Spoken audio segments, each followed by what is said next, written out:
आज पलक का रिश्ता तय हुआ था। सब लोग उसे बधाइयां दे रहे थे, लेकिन पलक कमरे में उदास बैठी हुई थी।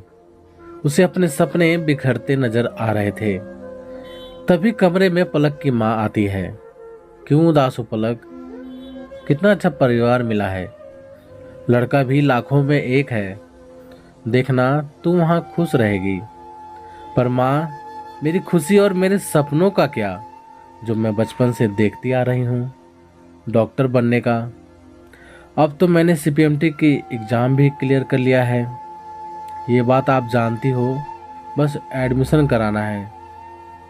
तुझे पता है ना, तुम्हारे पापा के पास इतने पैसे नहीं हैं कि एडमिशन कराएं।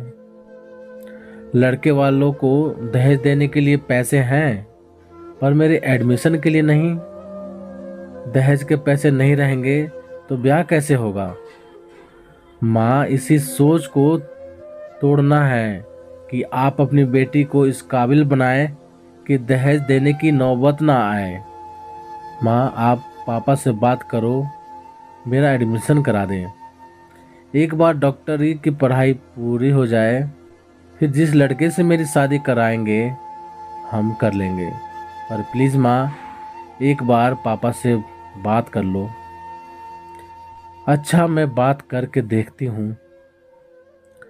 पलक की बातें कामनी जी को 26 साल पीछे खड़ा कर दिया। जब उसका विवाह होने वाला था, तब वो एक टीचर बनना चाहती थी, पर घर वालों ने उसकी एक ना सुनी, शादी करा दी। कहा कि अब अपने सपने ससुराल में पूरा करना। और जब ससुराल आई तो आगे पढ़ाई के लिए ना पति ने साथ दिया और ना सास ने, और अपने सपनों को चूल्हे की आग में झोंक दिया। पर अब पलक को अपने सपने चूल्हे की आग में नहीं झोंकने दूंगी। सुनिए जी, आप लड़के वालों से बोल दीजिए कि अभी हमें शादी नहीं करनी है। तुम्हारा दिमाग तो खराब नहीं हुआ है? इतना अच्छा रिश्ता मिला है और तुम चाहती हो कि मैं मना कर दूं? कमलाकांत जी ने कहा। पलक की आज बात सुनकर मन विचलित हो उठा। क्या मैं करने जा रही हूँ अपनी बच्ची के साथ? उसके सपनों को चूल्हे की आग में झोंकने जा रहे हैं। अगर हम उसके सपनों को पूरा करने में मदद नहीं कर सकते तो ससुराल वालों से क्या उम्मीद रखें?